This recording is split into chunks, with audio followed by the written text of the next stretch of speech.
I'm getting ready for a wedding of someone who is the same age as me.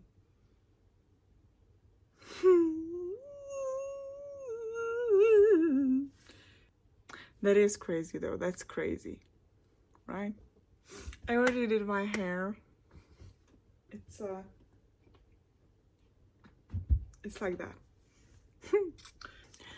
I thought today I'm going to do a letterboxed top 4 of a whole bunch of categories.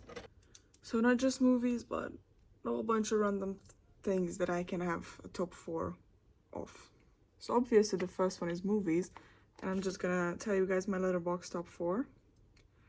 Number 1 is my childhood favorite movie, The Lion King, 1994. I don't know, that movie was always my favorite movie when I was a kid, and I think it's the best movie of Disney animations of all time. And of course I have favorite Disney princesses. I always adored Rapunzel and Tiana, but you know, I don't know, nothing compares to Lion King. To me. For me. To me? For me? I don't know. Number 2 is my all-time comfort movie, which is Mamma Mia. I saw it for the first time when it first came out. My mom and my dad are both big ABBA fans.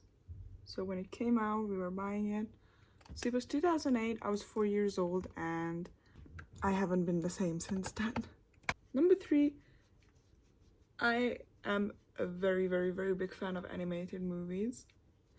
And this movie, I think, changed the animation industry, especially the Western animation industry as a whole. And it's also a fucking good movie. It's Spider-Man Into the Spider-Verse.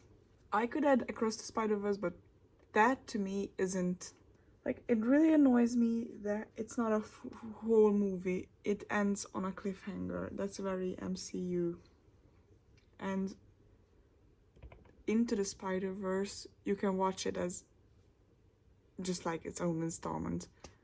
So that is number 3.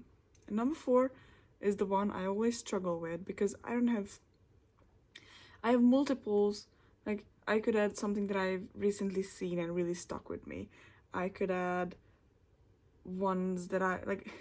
These are my movies, the other 3. And this 4th, I've had Jojo Rabbit in there, I've had Midsommar in there, I've had Inglourious Basterds in there.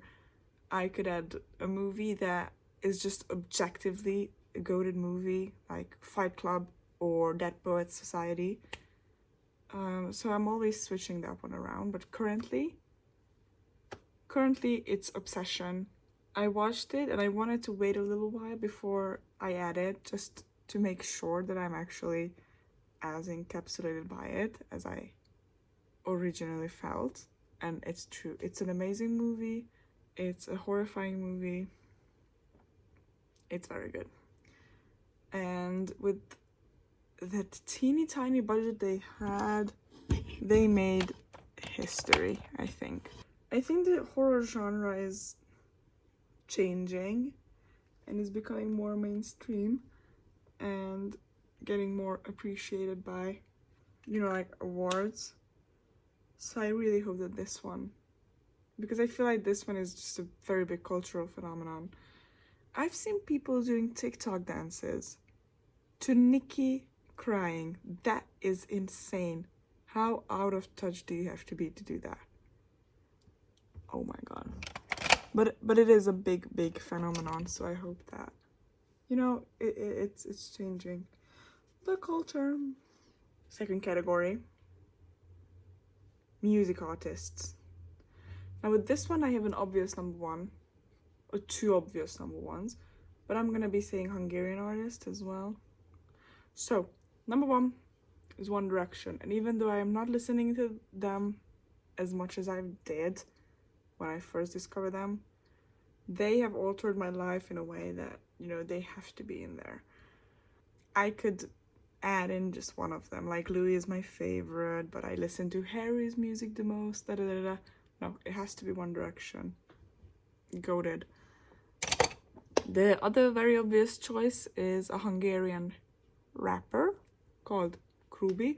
I have been listening to him for I think 5 or 6 years now, and ever since I started listening to him, he's been my favorite Hungarian music artist. The people who know him know why. He's funny, he's very talented, he's very artistic, he can be very deep, he does very good irony and parodies. And number 3 is gonna be another Hungarian that I listen to a lot. It's a duo. They're called Analog Balaton. And they create a vibe of music that I haven't really heard before. And there are definitely... It's very electronic. Their concerts are fucking amazing. And they create a vibe with lyrics that are sometimes very depressing, but they do music that I can just bop to. It's very good. It's very, very good. Number 4, I have to pick a pop girl, but I am struggling who to pick because the 3 I listen to the most, I think, is Billie Eilish, Sabrina, and Olivia. And you know, with Olivia Rodrigo's new album is a masterpiece. I love it.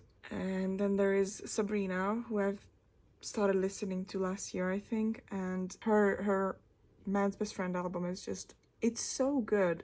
And I relate to it because, you know, you're a bit of a loser, you're horny, but you also know at the end you realize what you're worth. So that's a good thing. I don't know. I really like that album. But objectively, I think I listen to Billie the most. And I have been listening to her since I was 12, 13. But she's just been spewing so much bullshit lately. And I don't know if I want to stand behind that. But, you know, it is separate from her music. And she does make very, very good music. So, I don't know. It's a tough question. And maybe on another day I would choose another one of them. But today I'm picking Sabrina. Because especially in the summer, I think I can relate to her a lot. I love having glittery makeup. The third category, celebrity crushes.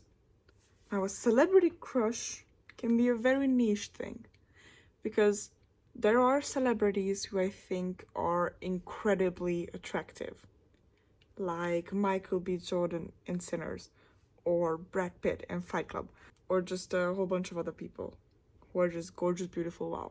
And I don't think those are crushes because I think to have a crush, I kind of need to know about their personality, their vibe. But, you know, there is the other end. Like, for example, I think I know a bit too much about One Direction, and I don't really have any of them as my celebrity crushes because I kind of see them as, like, it's a bit too parasocial. I kind of see them as, like, big brothers or something, and... you know, so I wouldn't add any of the One Direction members as celebrity crushes because I think that would be weird. So I have to find a sweet spot where I think they're really attractive, but I really like their vibe, but I still see them as a crush. And, you know, I think celebrity crushes are perfectly normal, but it can get very parasocial. Let's talk about my newest one, who, you know, I am very basic and I have jumped on the hype train, but it's Jude Bellingham. And you know, he seems like a nice guy, he seems like a fun guy, he seems in touch with his feminine side, he seems, you know, he seems like someone who cares about mental health, I don't know. But the way some people talk about him, like calling him daddy when he's still living with his mother, or talking about his girlfriend in a way that is so weird, and I've seen this YouTube video where they're talking about how hot men are objectified, and they talk about it in a fictional sense because they said that they talked about it in a real world examples like Justin Bieber when he was young, but that got demonetized, whatever. So I think it's weird, but because if someone was talking about a female celebrity like that, they would lock them up. It's crazy. Like, yes, that man is insanely beautiful and talented, and he seems like a nice person, but and I saw a TikTok of someone calling this out of like how objectifying people are, and in her comments everyone was calling her a pick me, and they're like, oh, don't tell me what to do. Girl, get a grip, get a grip. It's crazy, but I do have to say, you know, I'm not immune to it. And I do sometimes giggle to myself when I see a video of him.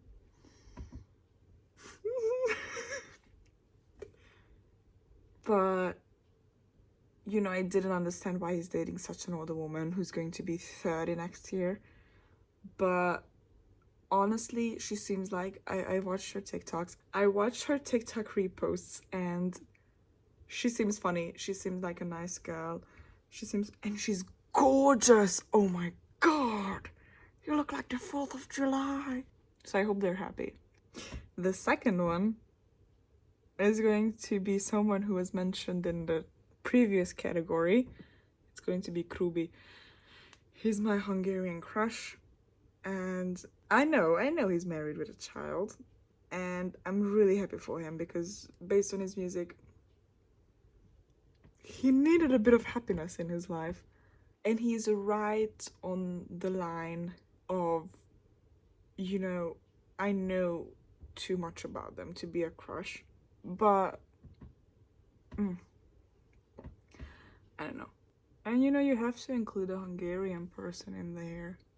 Okay, number 3 is a crush that I developed last year when I had myself a little mini marathon of his movies, and it's Robert Pattinson. I love his vibe.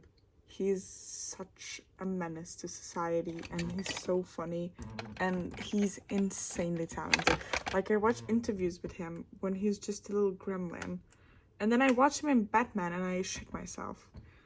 And I still haven't seen a lot of his movies, like I haven't seen Tenet or A Good Time, but I do want to. There's something about the Twilight movies that satisfies the inner Mormon in me. That was a weird sentence. Also, I think I don't really know a lot about Suki Waterhouse. I don't listen to her, just that one song that I know. But they seem like such a cute pairing, and they also have a kid together. That's so sweet. And number 4 is the one that is also very basic, and this might just be the character he's playing, but Connor's story, you know, I really am questioning this choice I'm making here, because it might just be Ilya Rozanov. Like, with Connor, I think I would just vibe with, but Ilya Rozanov is someone who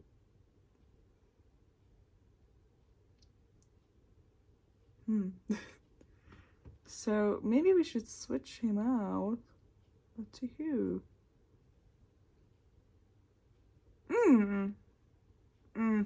Okay, so Connor's story is gonna be half an edition, and then I'm gonna do another half. And this guy was my first ever celebrity crush, so that's why he's getting in here. And it's another fucking football player, and it's Neymar Jr. And I have loved him in a way that, you know, since I was 10 years old. But then also, you know, he cheated on his girl who was pregnant.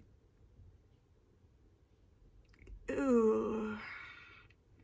So that's why he's only just a half of an addition to this lineup. So we have a 5-person lineup, but it's, I don't know. Okay, next. I think I'm actually done, but I do want to do this last. I have written up 10 categories, but we've only gotten through 3 of them, but some of them are boring. like countries I've been to or animals or subjects in school. But this one is also a very hard question. YouTubers. Top 4 YouTubers is very hard. I'm not gonna do any Hungarians over here because I don't watch Hungarian YouTube anymore. That was my introduction to YouTube, but I think... Now, there are YouTubers who, like, I've been watching PewDiePie since 2018. That's 8 years. But I don't really watch his videos that much. Recently I don't watch all of his vlogs. So someone who is definitely going to be included is Film Cooper. I love his vibe, I love the way he talks, I love the things he talks about. Sometimes he can get a bit too American for me, but that's what he is, so nothing we can do about that.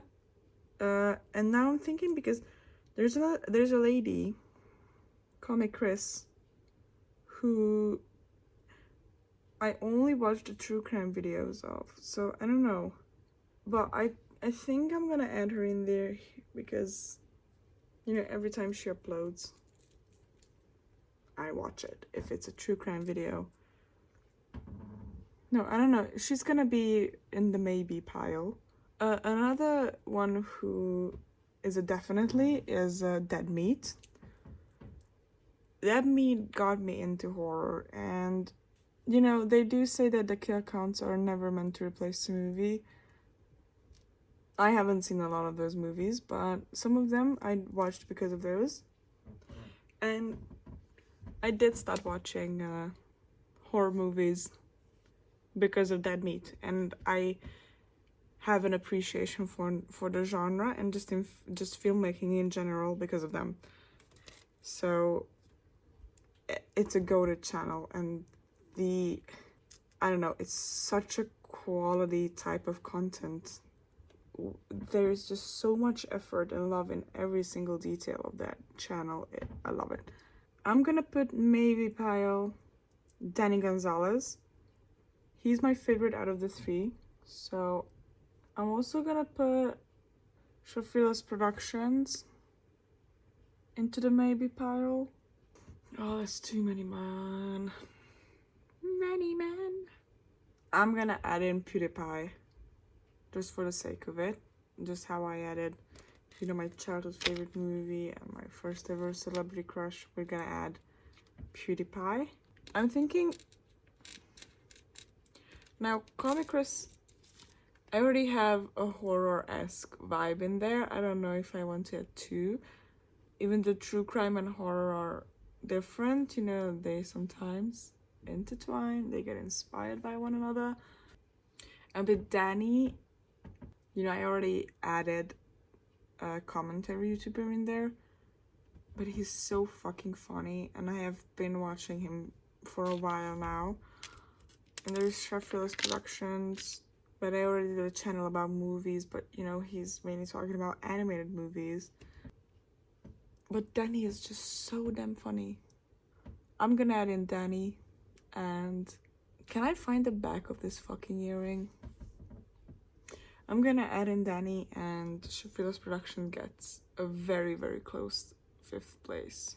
And because Danny Gonzalez introduced me to Sneak and Eye and to the Jeremy Renner app. Side note, it's crazy. It's fucking crazy that Jude Bellingham has his own app like Jeremy Renner. I'm excited about this wedding. I'm gonna have a good time. It's free drinks.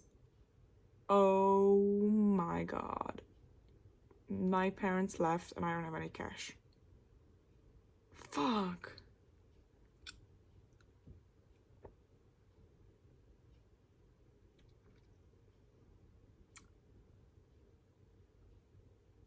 Okay. Basically, what we're gonna do is dance. I don't know how many people I will know there. Am I just gonna wear 2 rings? Like a basic bitch? Yeah. Okay, I'm gonna show my dress. Okay? It's flowery.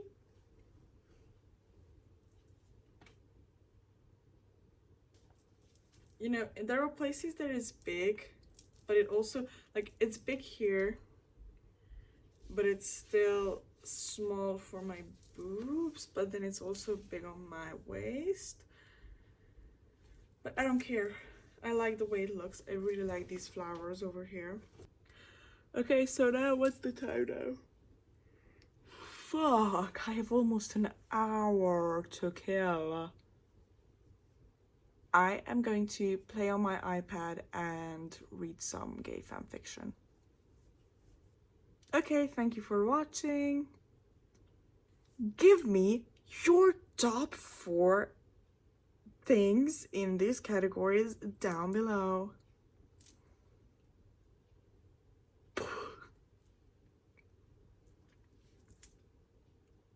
I'm gonna get so fucking drunk.